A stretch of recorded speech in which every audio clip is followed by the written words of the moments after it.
Blacks in Technology. Blacks in Technology. Blacks in Technology. Blacks in Technology. Blacks in Technology. Blacks in Technology.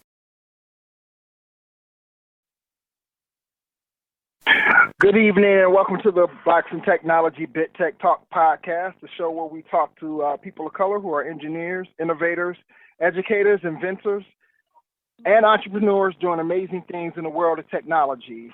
This is episode number 92, and our guests tonight are Tameika Reed and Dionne Parler, and they are the women in Lenox. This podcast is where they share their experiences, ideas, knowledge, and perspective on tech with the Bit community. I'm your host, Greg Greenlee, and if this is your first time listening, you can check Blacks in Technology out at www.blacksintechnology.net. We are also on Twitter at Black in Technology, and that's BLKTECHNOLOGY. We're also on Facebook, and that's facebook.com/Blacks in Technology. Also have a ever-growing LinkedIn group, and that's under Blacks in Technology as well. So check us out on LinkedIn. And if you are on Twitter tonight and you're listening in and you have questions for our guests, tweet them to us using the hashtag BitTechTalk, BITTECHTALK. Blacks in Technology is a tech-focused community and media organization, and we're focused on increasing diversity in technology. We're also focused on forming new partnerships and opportunities to assist our members with their continued professional growth and development. So if you want to partner with us, or if you have any general inquiries or inquiries related to sponsorship, send us an email to contact us at blacksintechnology.net. Okay, so now for some announcements. As I mentioned last podcast, and I'll keep mentioning it until these conferences actually happen, Self-Conference is going down May 20th and the 21st. It's happening in Detroit, the Motor City. And it's a Self-Conference is a mix of fantastic tech presentations and insightful tech talks and fabulous downtown Detroit. 2 whole days in the middle of May with mobile, web, hardware, software process, and team talks to help you expand your knowledge, meet other technically minded folk, and immerse yourself in Detroit's tech renaissance. And I'm pretty sure Blacks in Technology will be holding another meetup there. We did last year. It went pretty well. I'm hoping to see even more people there this year. Again, that's May 20th, 21st. Self-Conference happening in Detroit. Closure West, that's the Closure Conference, the developers conference happening in Seattle, Washington. That's April 15th and the 16th. There is a luncheon, a Blacks in Technology luncheon happening on Friday. I want to say around 11-ish, 11:45-ish or something like that. Check the website out. I have a blog post up there about it. Danielle Smith, it will be the person hosting that luncheon. She is an advisor here at Blacks in Technology, so definitely check us out there. That is Closure West. We still have some passes to give away for Closure West. If you are in the Seattle, Washington area and you're interested in attending that conference, give me a shout. Or actually, there's a form to fill out on the site. If you can't find it, just send me an email at contact us at blacksintechnology.net. Also, the same for the Self-Conference. We do have a couple of tickets or free or sponsored passes to give away. If you're interested in attending that conference, there should be a link in the blog post for that, but if not, just send me an email, contact us at blacksintechnology.net. One major announcement that I do want to make, this is a big one, is that this week we announced our partnership with the Lenox Foundation, which is huge. If you are not aware of the Lenox Foundation, let me read the blurb real quick. So Lenox Foundation reached out to Blacks in Technology. They want to help increase diversity in tech. They're real sincere about doing so, and they partner with us and another organization to not only increase diversity in tech, but they want to give access to children as well. So that partnership happened this week on Tuesday. The Lenox Foundation is a nonprofit organization, And I'm trying to find the blurb here. I thought I had it, but I don't. Where is it? Okay, now I'm drawing a blank. All right, I can't find it, but check the blog out on Blacks in Technology. You'll see the blog there. Blacks in Technology partners with the Linux Foundation to increase diversity in tech. So what does this mean for the members of Blacks in Technology? So this partnership is going to include some free passes to a number of different conferences that's organized by the Linux Foundation. That includes the Open Networking Summit here in March. Actually, that's passed. So Embedded Linux Conference is happening in April in San Diego. Vault, Apache Big Data North America, that's happening in May. ApacheCon North America happening in May. MesosCon, LinuxCon is happening in Toronto, Canada. That is happening in August. I will be hopefully attending that. LinuxCon Europe, Embedded Linux Europe. So that's just a few of the open source events that are happening. So that's one part of it. The other part is free access to some of their training material. And they have some pretty good training material. They have everything from the fundamentals of Linux, essentials of systems administration. They have stuff on OpenStack, advanced Linux system administration and networking, Linux security, high availability, Linux architecture, quite a bit of stuff. Linux enterprise automation, software-defined networking with Open Daylight. So, what this means is that we now have access to training material in Linux, and we have access to some of these big-name conferences that are going to be going on. I will be putting up a blog post or putting up a link on how you can take advantage of these opportunities that's been provided to us. Pretty soon, probably within the next couple of days, there'll be a couple of forms for people to fill out, and, depending on which of these opportunities you're interested in. And so I'll make the announcement on Twitter. I'll shoot it out on Facebook. I'll shoot it out on LinkedIn as well when I put that up. So be on the lookout for that. What's next? Startup of the week is Fresh Stacks. So big up to Fresh Stacks. I'm going to read a little bit about they're making fresh produce accessible to everyone. So check out blacksintechnology.net for the startup of the week. It's their Twitter handle is @WeLoveFreshStacks, and they're a company that is making fresh produce accessible. So they have an online presence where they deliver organic, ready-to-blend smoothie kits to people's doors using a weekly subscription model, and then they donate the same fresh produce to the underserved community in South Central LA each time they make a delivery. So a pretty cool story. That's the bit startup of the week. Fresh Stacks. Stacks is STAX, not CKS. So check them out. And any more? I think that's it. Yeah, I think that's. Oh no. Well, one last announcement. Number of jobs that are on the jobs board. We have front end designer for Sparkbox out of Dayton, Ohio. Interaction developer, Gravity Tank out of Chicago, Illinois. Grand Circus out of Detroit is looking for a coding boot instructor who specializes in Java or .NET, C#. And Stripe out of San Francisco is looking for a recruiting coordinator. So check out the jobs board on blacksintechnology.net if you're interested in any of those jobs. One last thing. I know I said the last thing was the last thing, but this is the last thing. So Slack, check out our Slack group, man. It's growing. I want to pop in there real quick. We're up to 434 members in our Slack group, and it's very active. A lot of the channels, we have everything from, health, fitness, tech, to information security, to Linux, free open source software, to music, to everything, startups, entrepreneurs, tech. So if you during your day, sometimes you get downtime or whatever, and people want to talk about the latest whatever, whether it's tech, whether it's a social issue, pop in our channel, join it, pop in there, chat with a bunch of people. A lot of cool folks in there, a lot of activity going on, a lot of great conversations. All right, so that's that.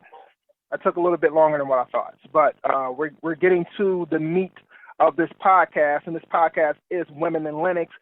Tonight we have Tameika Reed and Dionne Parler on the show here tonight. And Tameika, she founded Women in Linux out of frustration that there was no women or women of color represented at the workplace or tech events. She's a self-taught Linux administrator since 2000.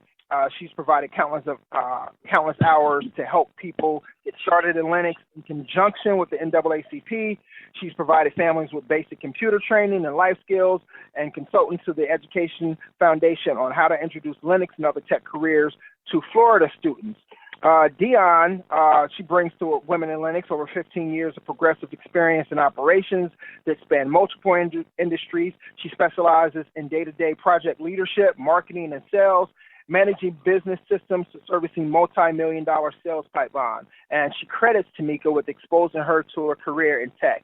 And I had the opportunity and the joy to meet both of these women at PuppetConf this year, but I met Tameika last year meaning not the last PuppetConf, but PuppetConf 2014 that happened in San Francisco. I met her briefly there, and then we hung out a little bit more at PuppetConf 2015. So I want to welcome both of you to the Big Tech Talk podcast. Thanks for having us. Thank you. I was waiting for the applause and stuff. I was like, what's supposed to be rah, rah, rah? You know what? You caught me on an off night. I don't have that. Just because you said that, now I'm going to cue it up. I'm going to cue up some claps. Let me see. Where's my claps at? Hold on. I got it. Jingles. Got it. Okay. That'll work for right now. I have to find them. But I know I have claps in the arsenal somewhere. Okay. So let's get started. So I'm going to start with Tameika. Give us a little bit about your background, where you're from, your education.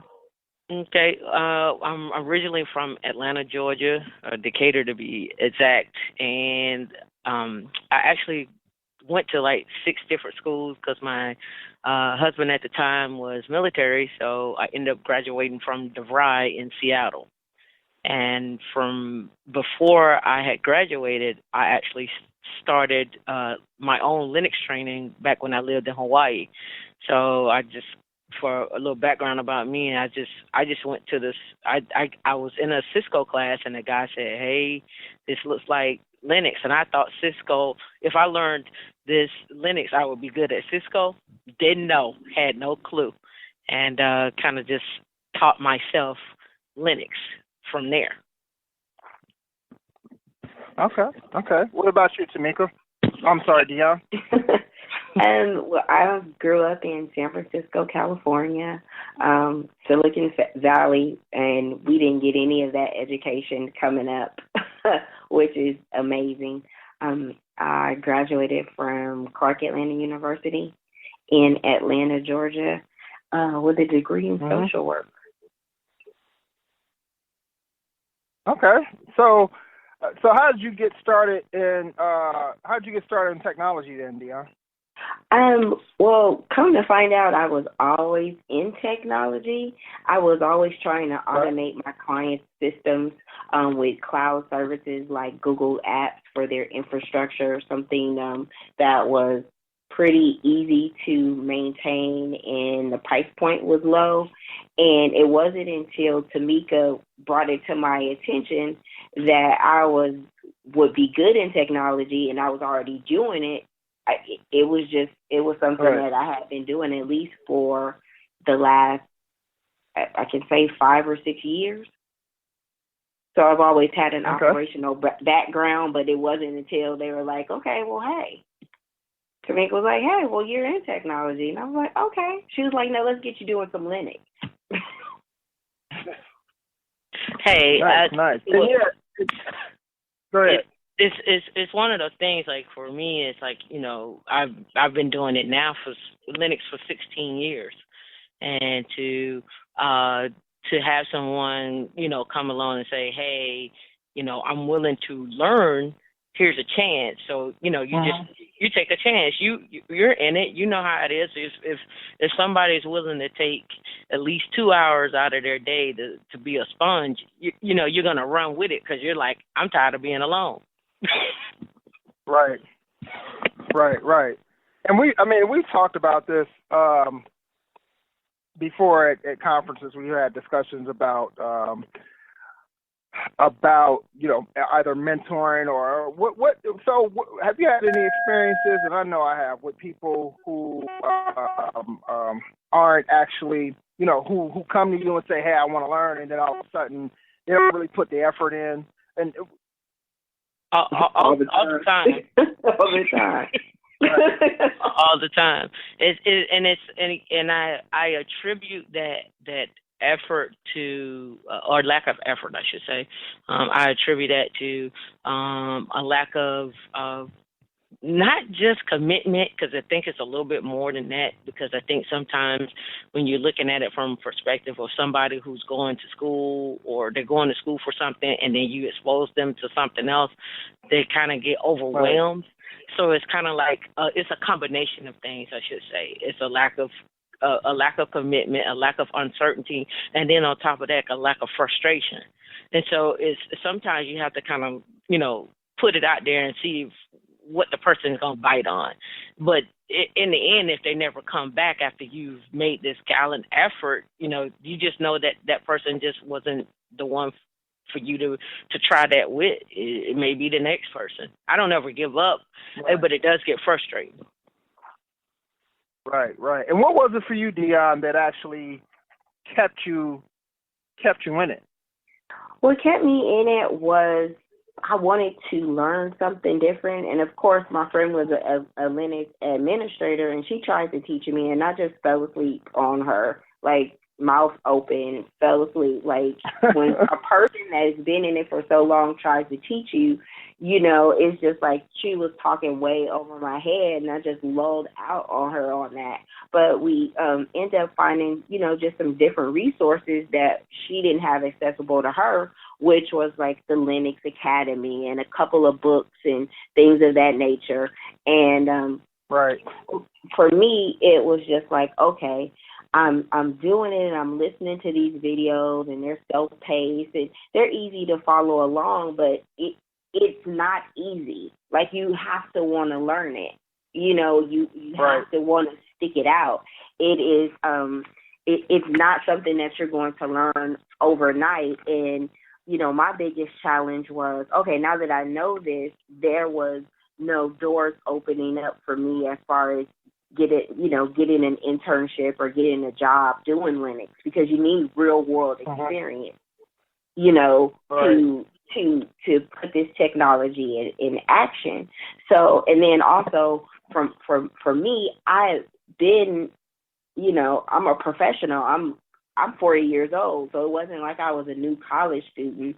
So coming in the game, it's just like, okay, how do you build off of the experience that you already have in the workforce and navigate? Because, you know, coming in the door, they want you to be entry level with 5 years of experience. Well, nobody wants to give you any of that experience. Then you're just left with more debt, because a lot of people go ahead and do the immersive type of programs. Those things are not cheap.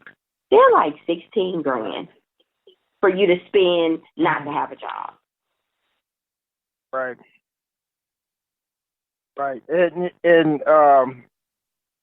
yeah, I think you're right. I mean, it's one of those things where it does take a commitment to learn, and nowadays it's a tad bit easier. Than it was when I first started in Lenox, and, you know, loading the operating system from from a bunch of floppies, or even when you did kernel compiles back in the day, and you did your own kernel compiles, and you messed up one parameter and you break your system. Right. I mean, those things are a lot more automated nowadays. Right. I mean, it's fairly easy, but there's still some things under the hood if you're really trying to get into Linux, that as far as systems administration and things like that, there are some topics that are a little bit more difficult to learn. So I applaud sites like Linux Academy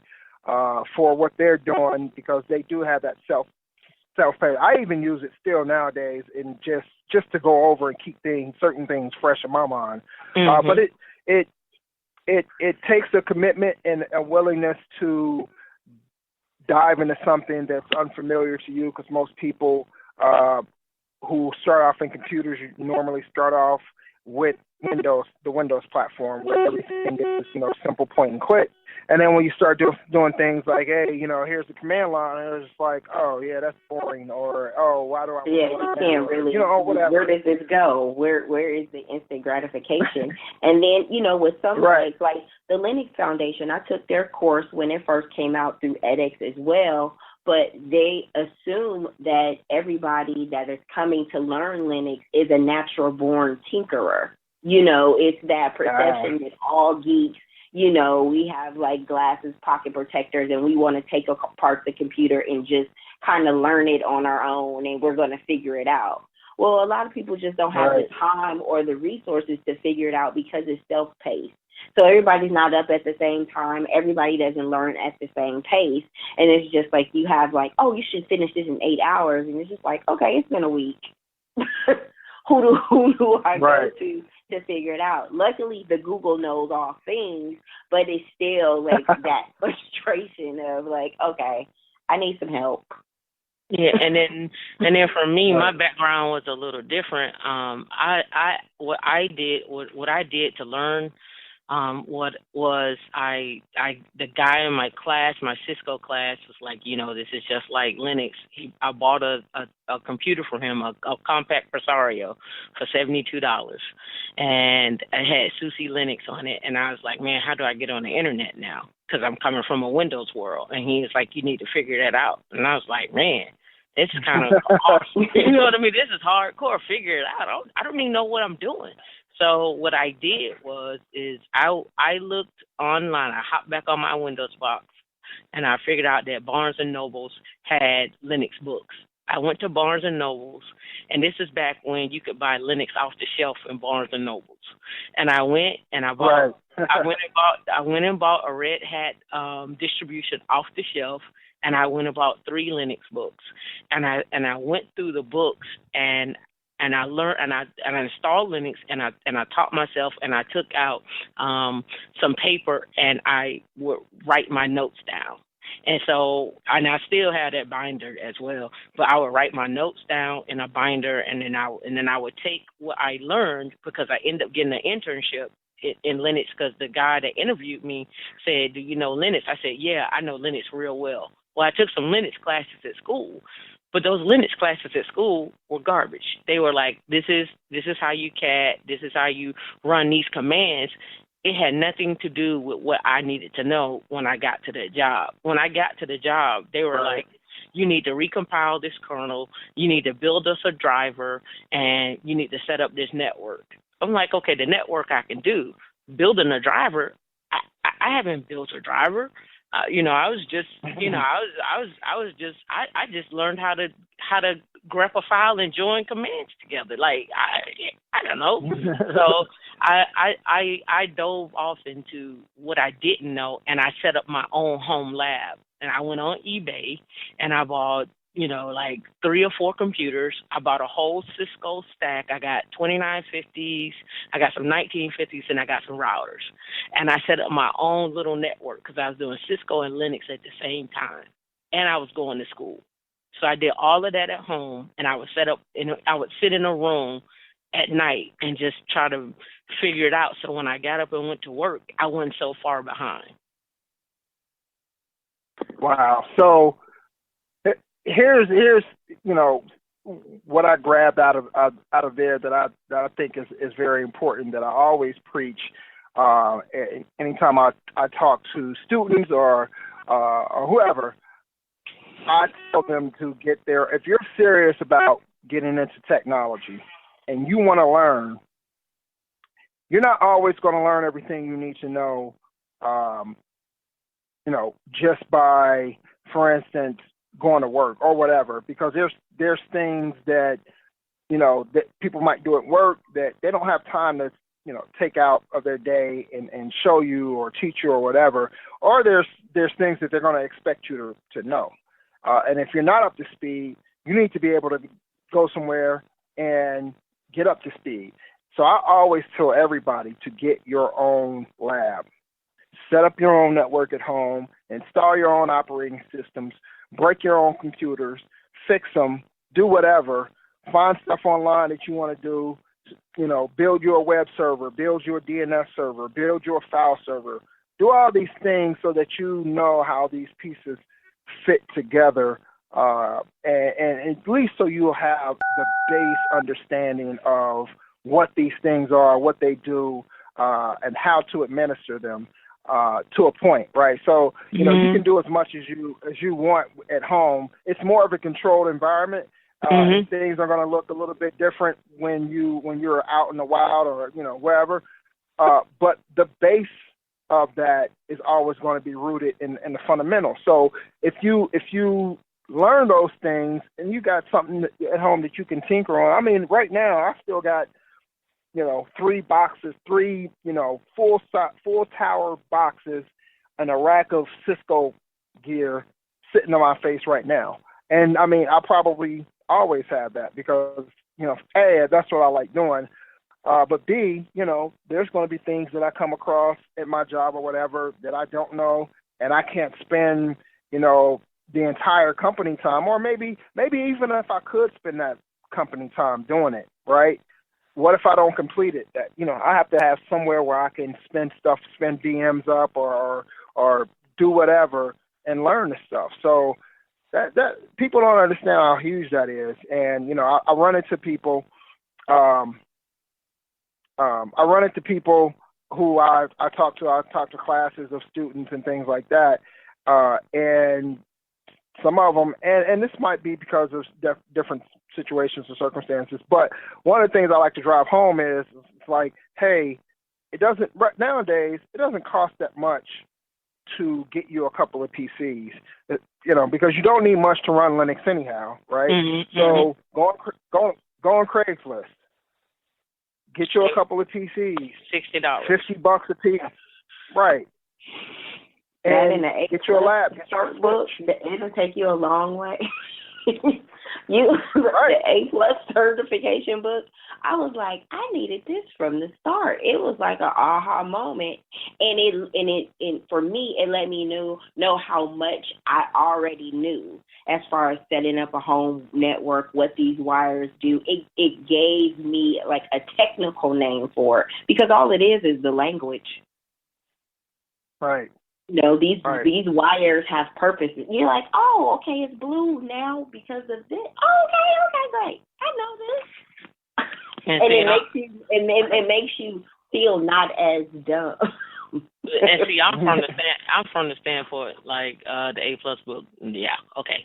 Me, I'm like, yeah, that's nice. The A+ book, okay, that's great. And so when I get people that say, can I get a job with A+, I'm like, you can get a job with A+ in Cisco, or you can get a job with A+ in such and such.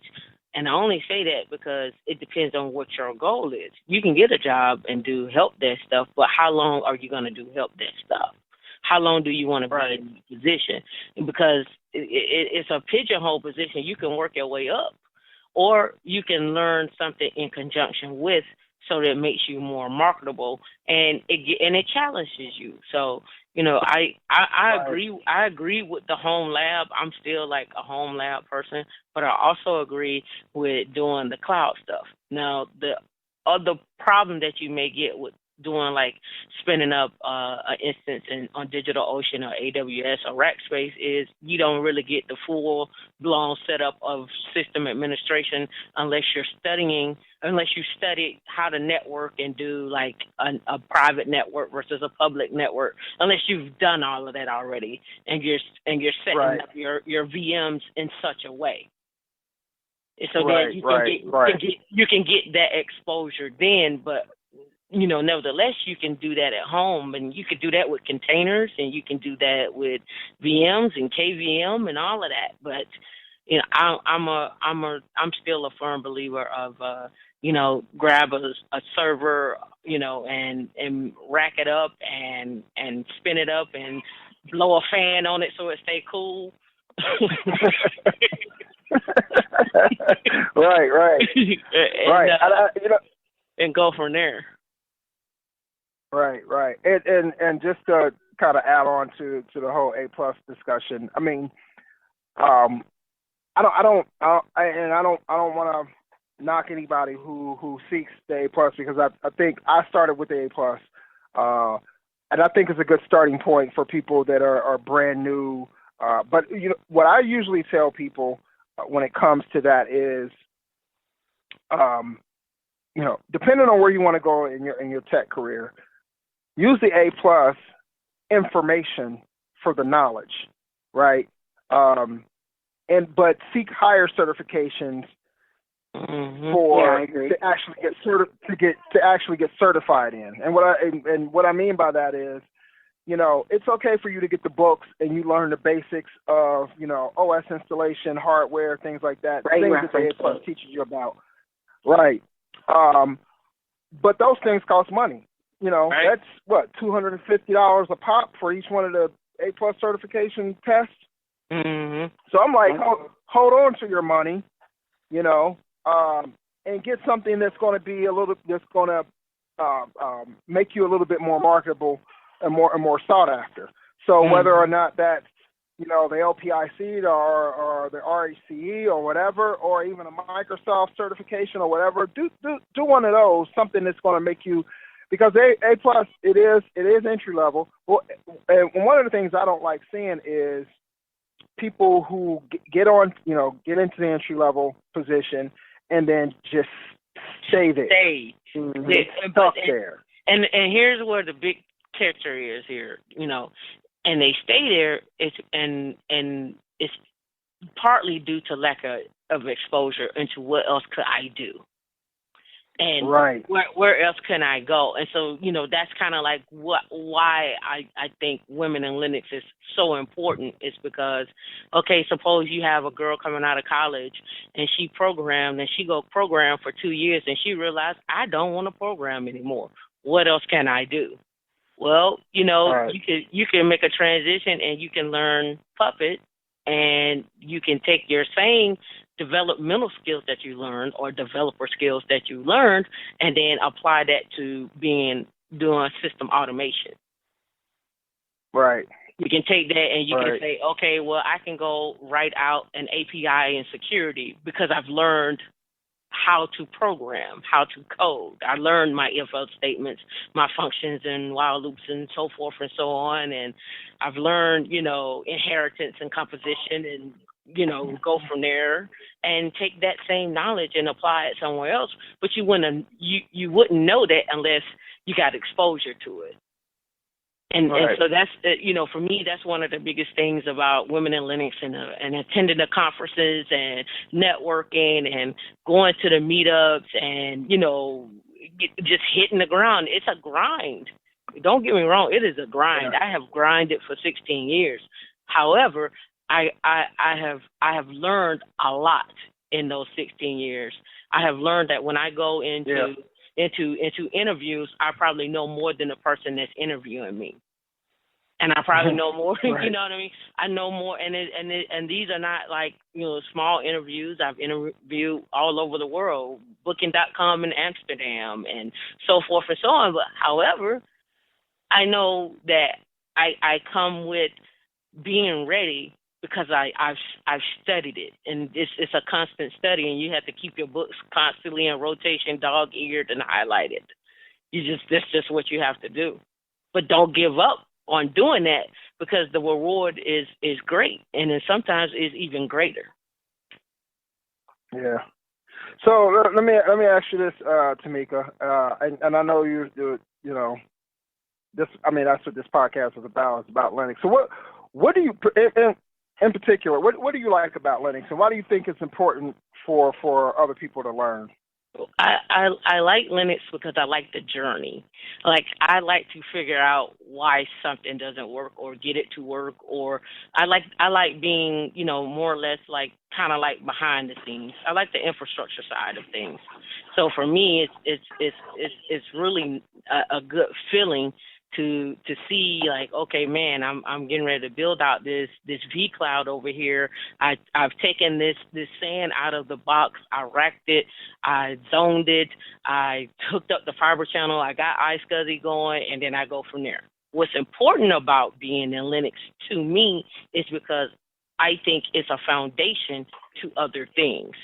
Like I just mentioned storage. You could learn Linux and you can do storage administration by doing EMC, iSCSI, NFS mounts, or what have you. That's another job.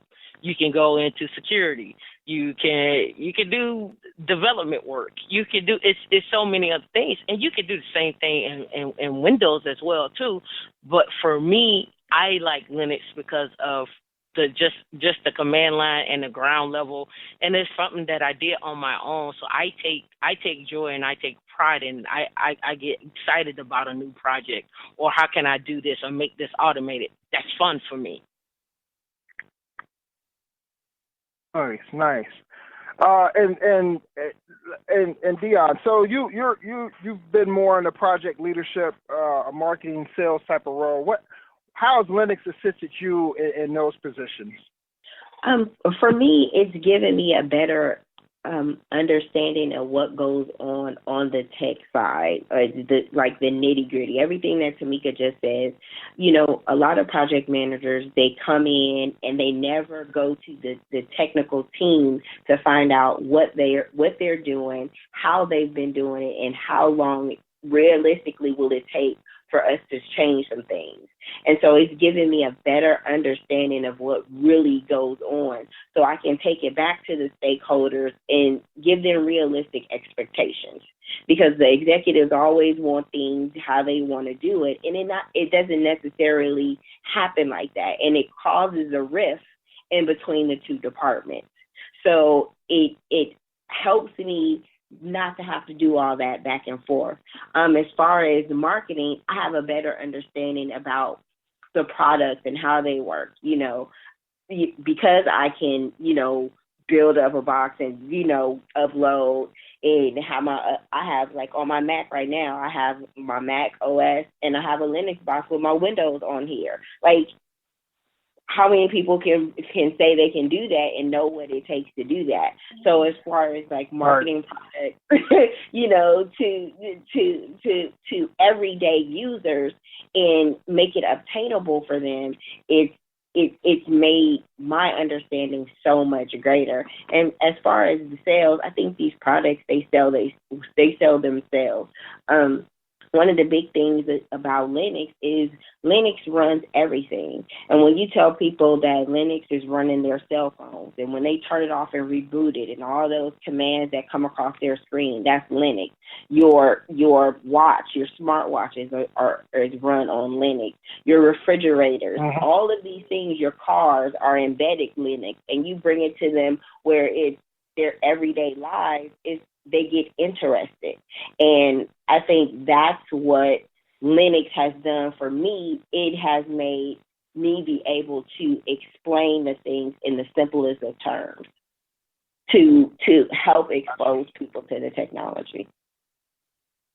Yeah, and that's a really good point. Because when you break it down to a level where it's relatable, right? Especially to younger people, and you can say, hey, your Android phone that you're playing games on right now is running a version of Linux, right? Or your smartwatch that you have on your arm, or whatever, it's running some flavor of Linux. And then it becomes a little bit more appealing. Oh, this watch, this game that I'm playing, this phone that's running is running Linux. So I've been using Linux this whole time, and I didn't even know, and I never knew it. It's like, yeah, right. And that way, it's a little bit. Now they have it at their fingertips, and now it's like, oh, okay, maybe this is something I'll seek out. Now I'll try to learn. So I definitely agree with you on that. Yeah. So let's get into. It just makes go it ahead. relatable. It just makes it relatable.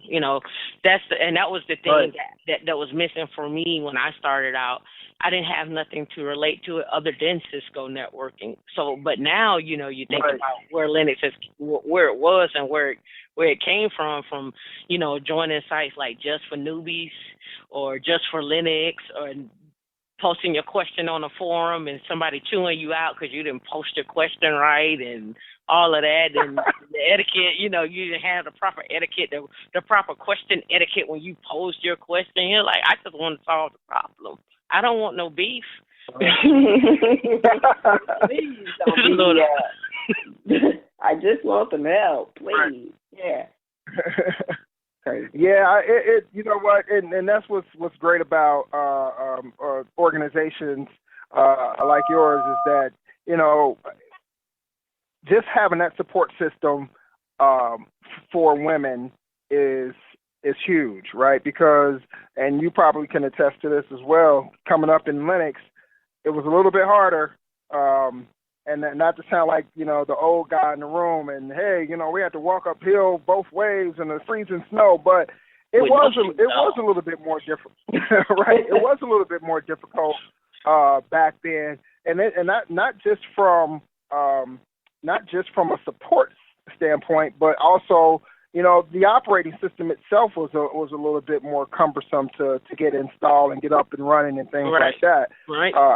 It's good that it's a lot easier now, because now the entry point to that barrier is not as great as it was. So I do like that aspect of it. But sometimes I would like to see, the younger people go through, because it helps train your mind to help, solve these type of problems that you might see out in the workplace. If you can get, Linux system booted up and on the network, booted up from a bunch of floppies and installed and up on the network, then you probably can do quite a bit of other stuff too. Nowadays, it's a little bit more point and clicky.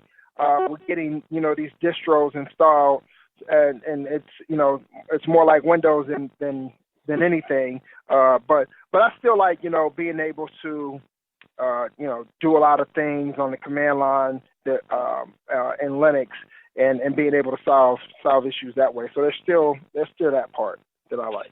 Oh yeah, I think that's important. I think that's just building basic troubleshooting skills, and knowing that I installed this NIC card and the driver is bad. Now how do I go about fixing this issue? I can't get online with my Linux box to fix the issue because the NIC card driver isn't installed. So what do I need to do? So yeah, so those things are very important. Right. So let's get it. Let's get into. We have a couple of questions on Twitter, but I want to get into that in a second. I want to talk about women in Linux. Mm-hmm. What is women in Linux, and what's your and this is for Tameika. What's your vision and your mission for women in Linux? My vision, my vision of a dream is actually to have a building where women can come and learn Linux, like in a data center, and there's rooms in the back, and you sleep and you grind it out, and you got some people in there that's going to help you with the curriculum 24/7. We're going to, you're going to come in and you're going to take out these HP servers or these Dell servers. It doesn't matter. And you're going to connect up this storage, and you're going to connect up the desktops, and you're going to, it's like a whole full-blown data center architect from desktop to end, so that you at least get an idea and a feel for everything. And included in that is security, using a Nexus, using OpenSCAT, setting up Zabbix for system monitoring, exposure to how to write your documentation. One of the biggest things is having documentation, using Confluence and Jira, and that's one of the talks that we got coming up, is installing Confluence and installing Jira, following NIST standards. All of that is what I want to expose women to, because you can look online and you can piecemeal it together, but then you don't understand how it works. But if I tell you that, right. you know what I mean? If I tell you we're going to set this up, this infrastructure stack up for this group of people, and you have to manually do it the first time, because now it's going to take you 4 or 5 hours to do it. But now when you come back, you're going to say, let's automate that, and that's when your tools come into play, like your Puppet, your Chef, and your Ansible. Or you make images. You know, all of that is the exposure that I'm looking to give to women that I've had exposure to. But you're not going to get that if you went to Yale or MIT, or even you might get it at a community college, but it wouldn't be that defined. But you can go to a boot camp possibly and get that, but then there's $16,000. Right. And I like that, that frame of thinking there, because I was having this conversation with a couple of people not too long ago about the importance of, especially people of color, getting this systems engineering level of training, right?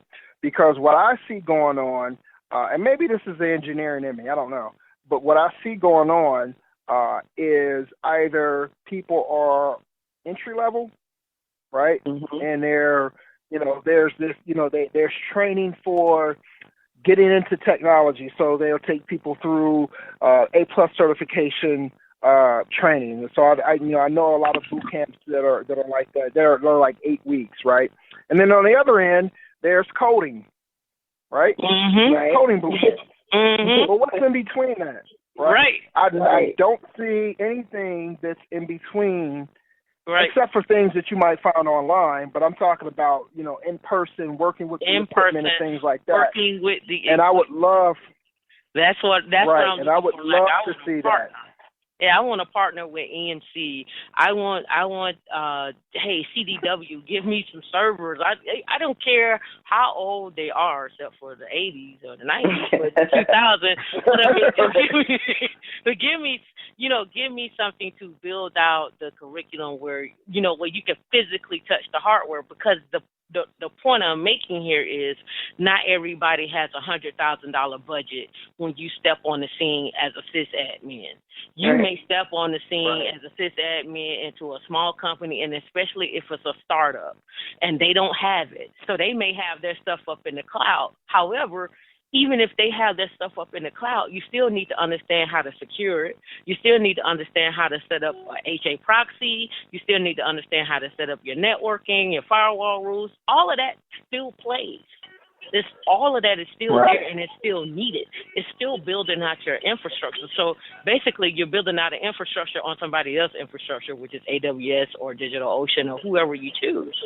You're still doing that. Right. And we had this conversation with one of our board members, and he comes from a big corporate background, and we have these conversations. He's like, Tam, you do way too much. That's like architecture, and that's this, and that's that.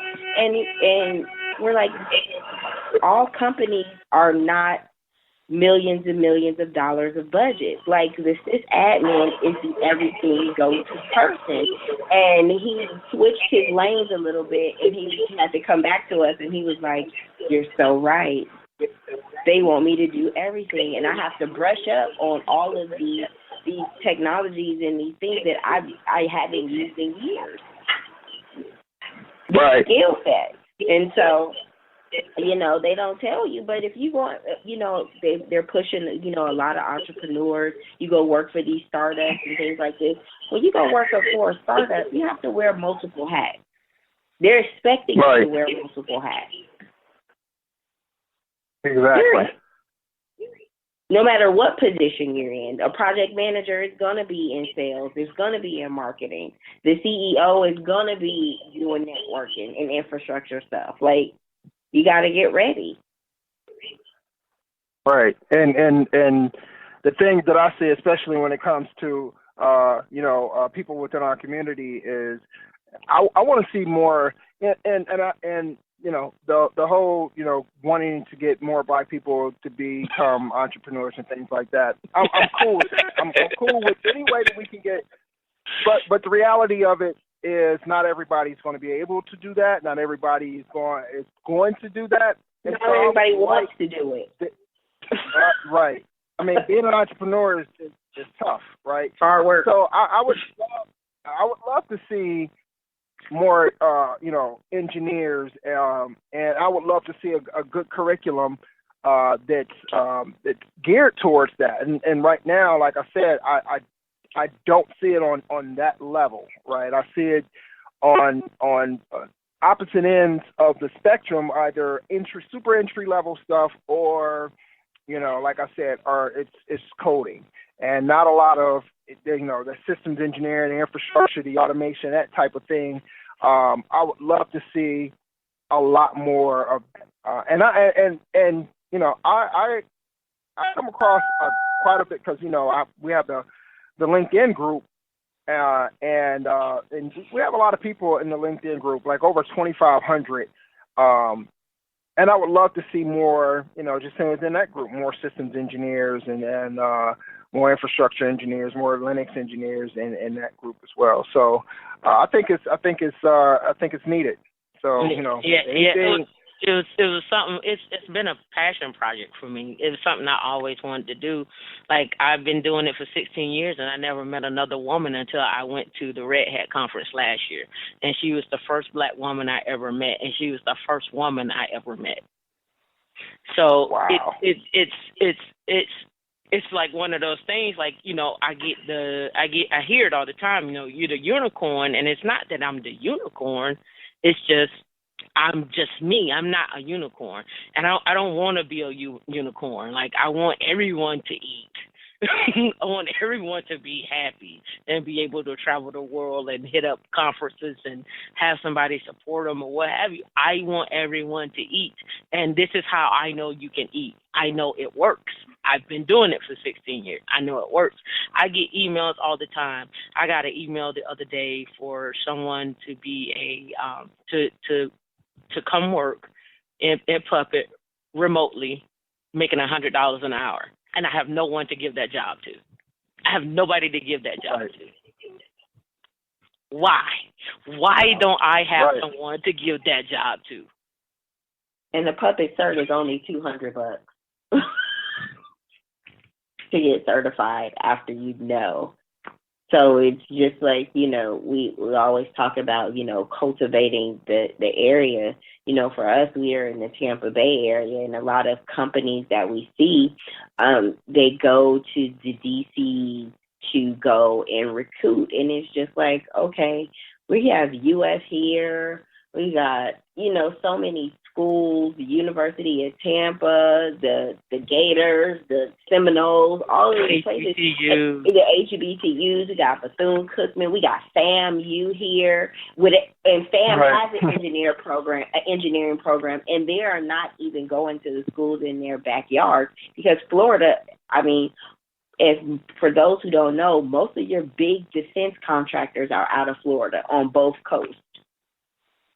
Wow. And so there's a plethora of great paying jobs here, but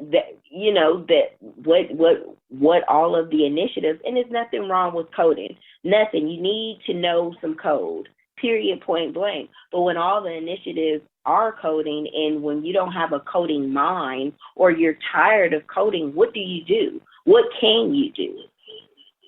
What do you understand? And then, even for some coders, we've had conversations where it's just like, okay, where do you think that code lives? Somebody has to build out your infrastructure. Somebody has to keep this stuff going. Like, you can't go and sit at your computer and code jack if the system not up. Right. What's going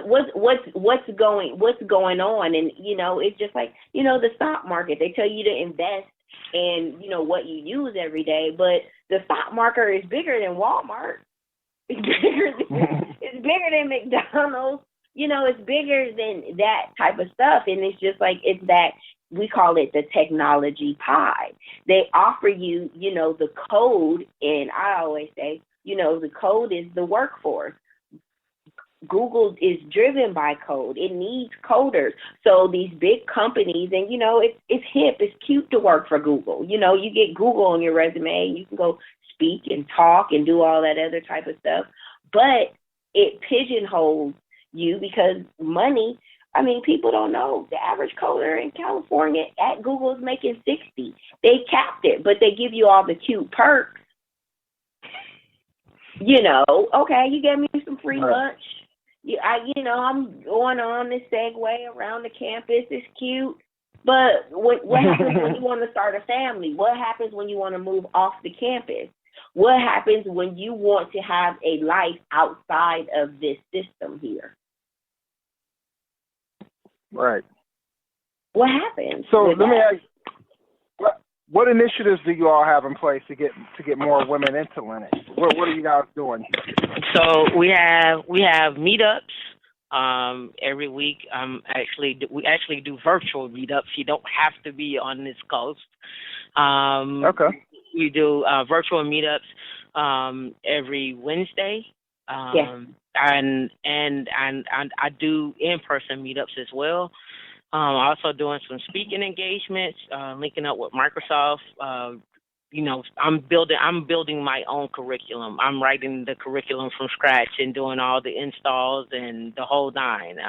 I have servers on DigitalOcean for people that want to come in and actually come in and start learning. Like one of the big things I'm working with Elation is actually sitting down and doing a Confluence install from beginning to end. And then once we do that install, we're going to harden the machine. Once we harden the machine, we're going to go back and install AID. We're going to go do a network scan on it to make sure that it's secure. We're going to update it, and then we're going to tear it up again, and we're going to automate all of that. So it's going to be ongoing, trying to get in the habit of saying, because for me, learning Linux that way, I think for people is a little bit more tangible versus, hey, you have this box here and you need to install Linux on it. And plus I'm remote, so I can't say everybody go get a box unless, someone gives me a box at some nice, data center, and they give me like 10 boxes, and I get some type of remote, some type of remote access where I can set up a class like that, or cool. But right. I don't have that access, so I have to utilize what's available to me. So what's available to me is virtual training and setting up VMs. And I love a VM. I love a VM. Makes my world great. So what is I was on your site, was looking around, some great information up there, by the way, and I came across the Women in Linux Summit. So tell us, Dionne, about that. Women in Linux, of course, as you heard, we're all about infrastructure from a security standpoint, from cloud. It's going to be a 2.5-day Linux education and training conference, similar to FaucetCon. For those who been to FaucetCon, hasn't been, on open source. We'll have a day of keynotes and speakers. And when I say keynotes and speakers, from what people hear, we come from the technology portion. I think we've had enough motivational speaking out at the conference. We want to get to the nitty gritty. A lot of people want to know the what's now. One of our big taglines is the follow-up. So you'll definitely be getting a lot of the follow-up and getting your questions answered and getting a roadmap to the next steps. And then day two, we'll have labs, and as Tameika said, you'll be on there, you'll be building machines, you'll be breaking them down, you will learn how to install and all that other good stuff. And so it'll be here. Our big mission is to get more tech conferences in the Southeast. We're the biggest concentration of people of color live, but we don't have access to, the big conferences because of the price of them in the time. And so that's our mission, to get those down here in South. And what is it? And for those who don't know or are listening who haven't heard of FaucetCon, it's a free and open source software conference. It's actually founded and organized by Brian. I want to say Smith. I don't think his last name is Smith. He's a Blacks in Technology member. He was in our IRC channel for quite a long time. I don't know where he's at right now. I'm actually going to contact him after this podcast and see what he's up to. But that is a big conference that he puts on, and he really tries to have a diverse set of speakers. He reaches out to people, women, people of color, especially to try to get them speaking engagements at that conference. So that's a really cool conference. If you can attend. I don't know when it's coming up this year. I can second that motion. It was a great conference. It was a great conference. Nice.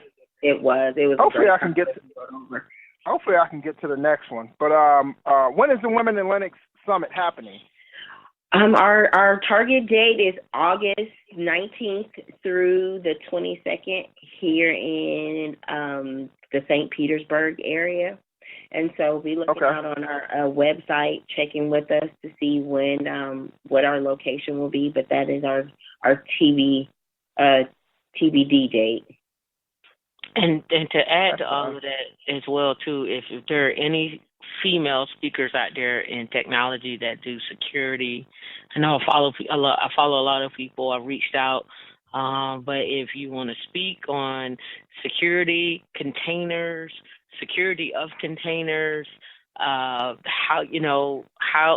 to build out a server automation, Puppet, Chef, Ansible, anything that you can use as a Linux as a foundation and build upon that. We're more than welcome to send me an email or tweet or me. Teach a lab. Or teach a lab. Yeah, teach a lab or whatever, because the key also here is not just the exposure, but also getting women up on stage talking. That's another point that I want to make, because I get nervous. I'm not going to sit here in line and say I'm ready to talk. I get nervous. But right. I still do it. You settle down after a while and you get into it and you do it. But yeah, I'm looking for speakers. I don't want to have all men speaking. But if I don't get any women, then I'll have a choice. Right. So what I want to do then is I definitely want to help you promote your summit. So. Send me over the information, and I'll write up a blog post.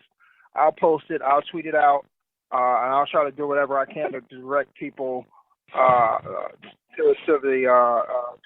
your website, and so they can learn more about the summit, and hopefully you can get more speakers that way. So we appreciate it. Yeah, definitely.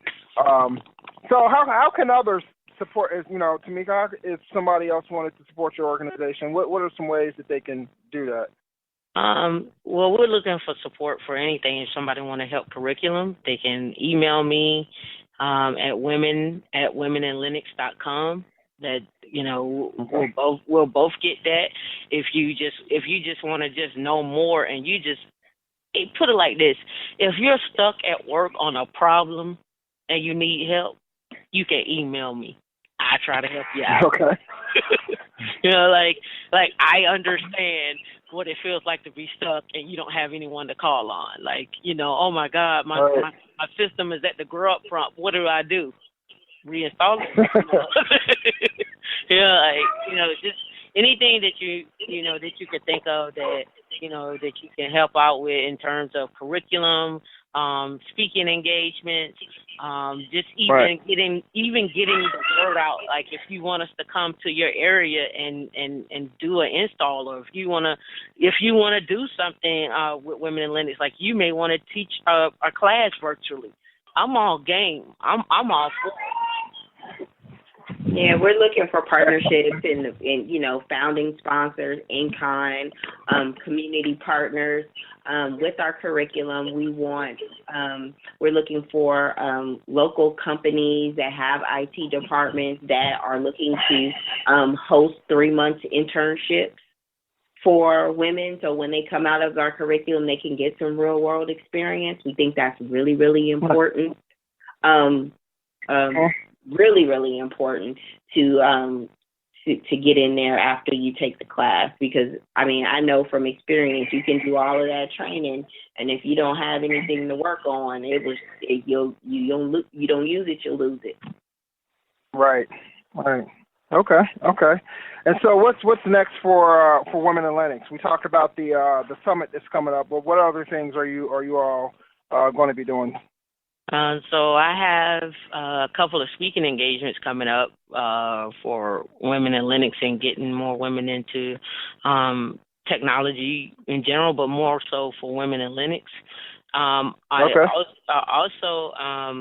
We're also working on like a couple of other projects. I got a dating website that we're getting ready to launch as well for geeks. For men and women who want to date another geek, we're all about that. So we're launching that as well. I think Dionne has a whole slew of other things that she has listed. Well, hey, Greg gave us a format. Tameika just be going, and she just goes with it. But pertaining to it's open source, right? We're not there. It's open source. I like structure, and I think I do like structure because I'm project manager. It's my job to do structure, but as far as for women in Lenox, being more visible in the community, especially our backyard, which is the Southeast. We'll be going to OSCON in May, which is cool. Of course, we have the Women in Lenox Summit in August. We are putting together a college tour in the Southeast, exposing young adults to Lenox. That's really important to us. And, of course, building out this curriculum, looking for partners, community partners, mentors that want to come to the table and help us build out this curriculum. Okay. We got a couple more questions. I want to get a couple of questions. We did have some come from Twitter. Twitter. Yeah. You guys are popping tonight. Yeah, I usually don't get a lot of questions from Twitter at all. So special occasion. Right. So this is from Obsidian Star. He or she wants to know what was the first one? He had a few questions. Okay. Questions or thoughts? Bash on Win 10. What do you think about that? I think it's actually great. I actually was playing with Azure today, or Azure, however you want to say that. But I think it's great for those that who do come from a strong Linux background, who don't ever pick up and do PowerShell. So I have a coworker that never touches Linux. He was like, I don't know what to do with this bash shell. So it now for me, which I'm not afraid of PowerShell or command line, it just makes it a little bit more tangible. It makes it easier, because what is actually transitioning and happening in the workplace now is most people want someone who can do Linux and Windows and integrate that together and on top of that, integrate Apple on top of that. So they want somebody that knows everything. And so you have to ask yourself, you ask yourself, what school that is that where I can go learn everything? So having Bash to me is awesome. I'm all for it. I am all for trying something new. So if you haven't tried it, go try it, because I'm probably gonna hop off of here and try it. The closest thing I've come to that is what was it, Sidwin?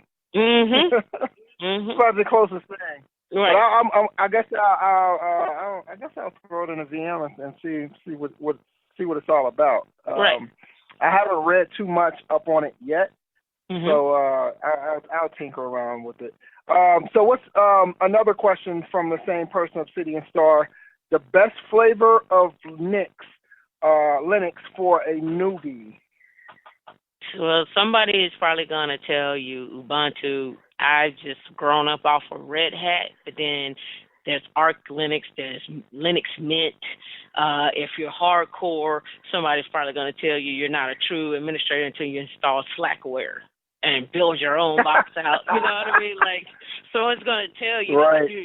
you're not even real until you install Slackware. It depends on how how comfortable you are. My suggestion would be, if you're looking to transition into a job, the two that I would stick with would be the CentOS Red Hat, because they're both by the same people, or one's upstream, one's stable, and then Ubuntu.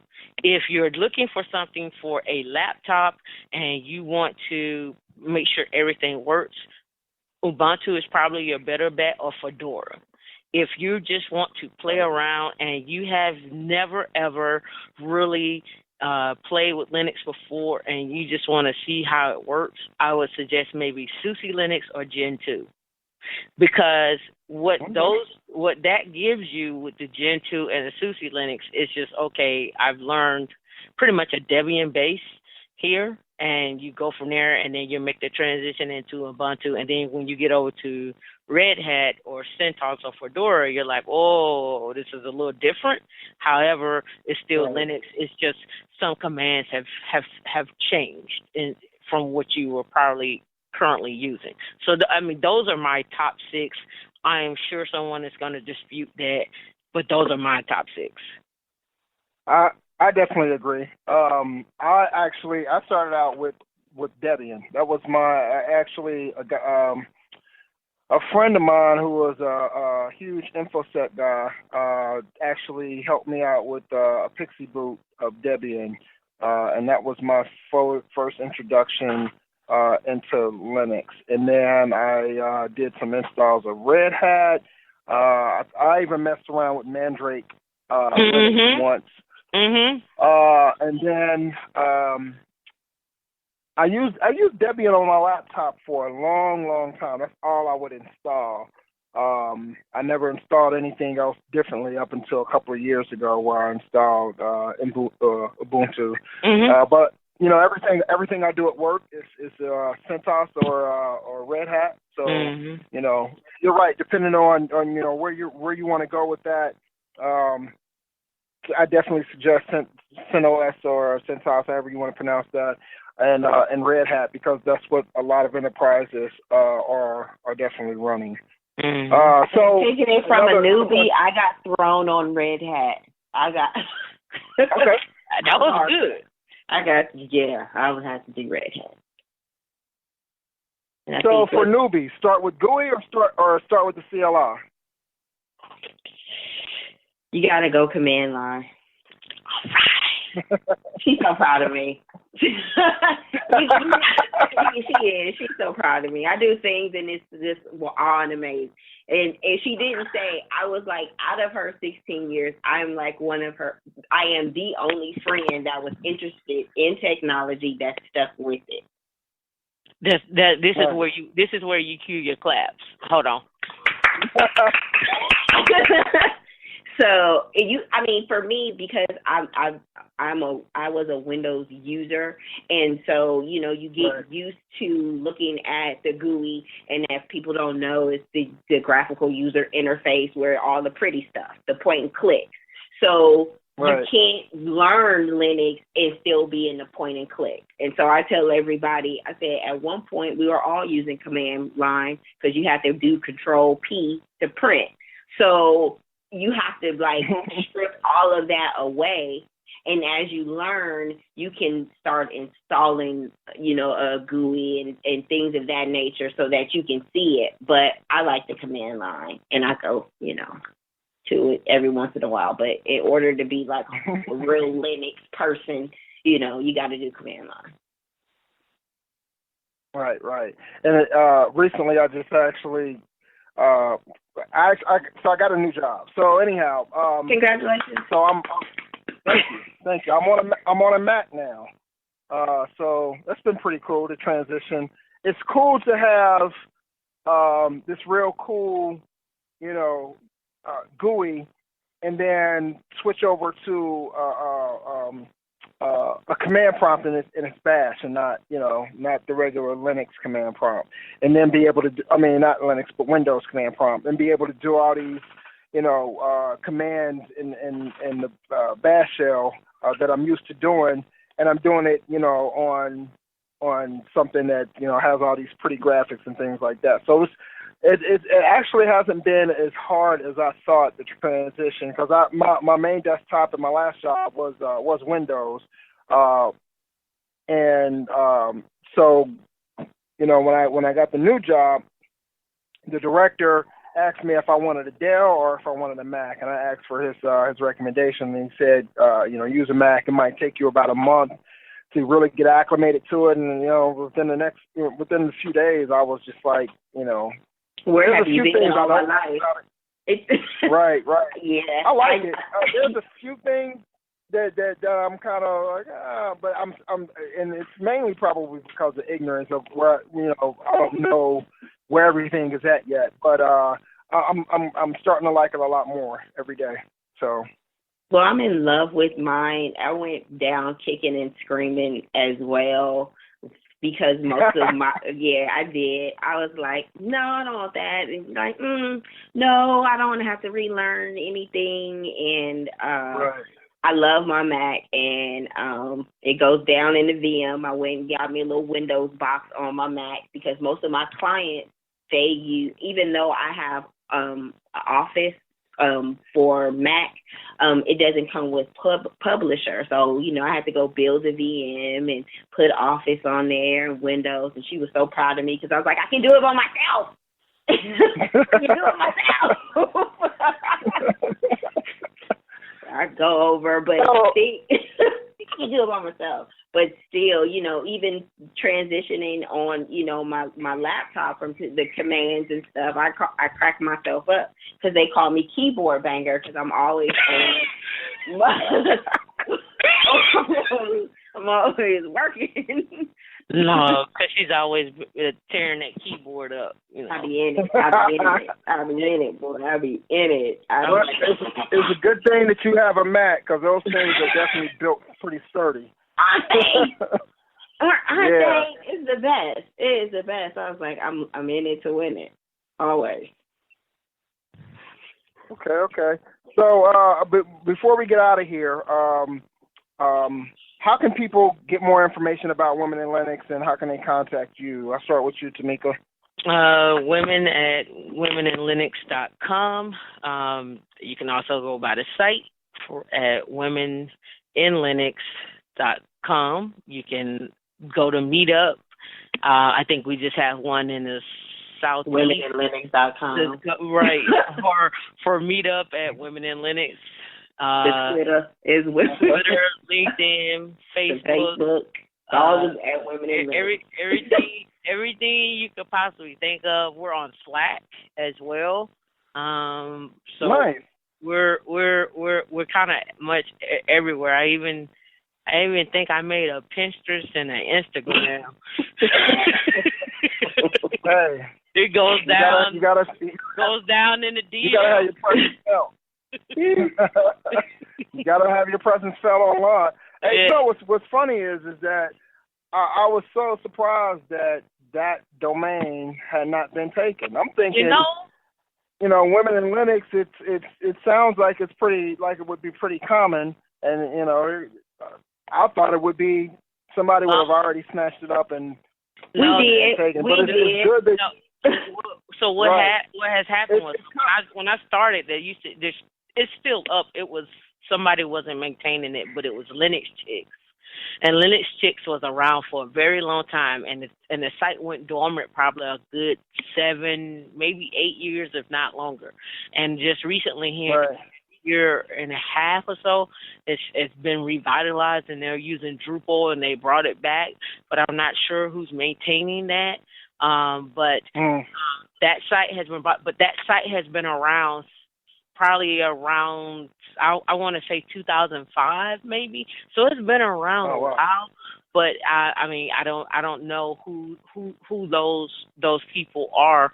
But that site is active, so that's just if you don't like my site and you're a woman and you want to go somewhere else, that's another option. I just want you to, I just want people, women in particular, to realize that there are options, and you can get out there and you can at least find some support. And a lot of people tell you to go down to the IRC. That's where you'll find a lot of Linux people at. And then the question becomes, what do I do when I join the IRC, and who do I talk to? Are they welcoming? Are they not?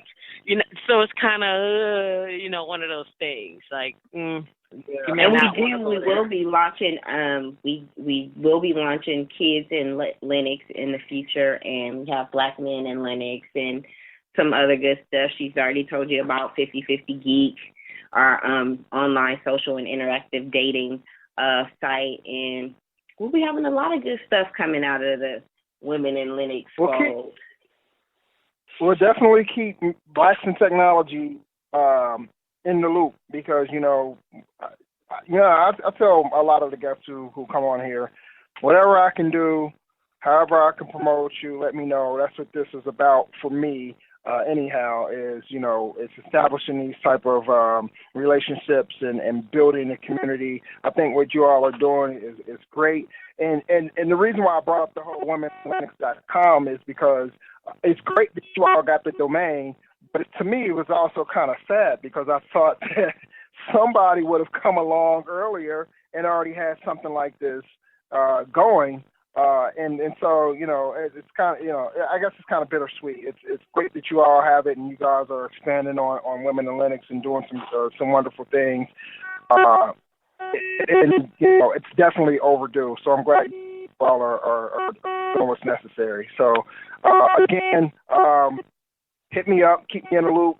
Whatever I can do, it's done. So thank you for coming on, and is there you guys you two have any parting words for our listening audience?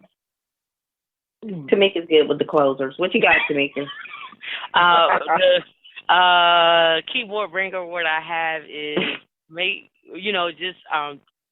don't be afraid to try it out. Like, the one thing I would recommend is I think Azure is free, or Google Cloud or something like that. And I know those things can be kind of convoluted, but Parler DigitalOcean would be a better choice, because it's kind of a simple interface to use. And just build a machine out there. I think it's $5 a month for you to have a VM out in the cloud, learn how to SSH to it, go to YouTube, because when I was going through it, it wasn't no YouTube. You couldn't learn on YouTube. It was, you better get this book and highlight and cut and paste, because this is all you got. So I encourage people to go and try. Just go and try it. If you don't know anything about Linux, here's your chance to learn something about Linux. Here's your chance to learn something about security or cloud, administration, and learn, and don't be afraid, because guess what? You're learning for free. Well, that's one thing you're doing. You're learning for free. You got your time that you got to account for. But if you do, I made sure I did an hour a day. So do an hour a day. Even if you fall asleep and you end up deleting your VM, or you wrote too many words and you hit Z like 5,000 times, just know that you can get that back. Just know that you can always start over. And so I do have a closing remark. I'm going to tell you, like my statistics professor used to tell our class, do not be roadkill on the informational superhighway. I like that. That's it. Keyboard banger out. Women in Linux. Get a change. Follow up. Hit us on the Twitter. Well, ladies, definitely.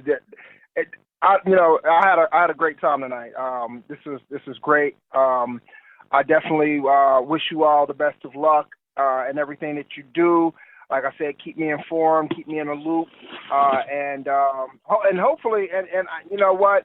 I looked at the Women and Lenox Summit, and I think that's when LenoxCon is going on. So unfortunately, I won't be able to make it there, but hopefully some members within our community will be able to make it and support you all. And like I said, send me information about that so I can get that up on the site and promote that for you.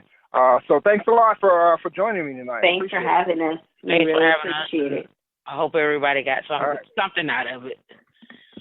Oh, definitely. I'm pretty sure they did. Thanks a lot. All right, now. Take care.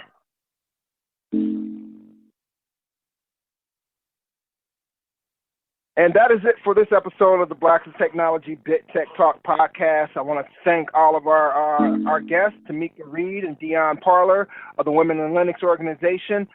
Thanks to the listening audience for listening in on this podcast. If you like what you heard tonight, you want to let us know. If you have suggestions or comments, email them to us at contact@blacksintechnology.net. Join us in 2 weeks for another Bit Tech Talk podcast where our guest will be Daryl Austin, the Chief Marketing Officer at Blurp, a social media app that allows you to post, share, and search content across a number of different social media platforms. So tune in for that. April 14th is the next Bit Tech Talk podcast. And remember, tech yourself before you wreck yourself. Take care and have a good night.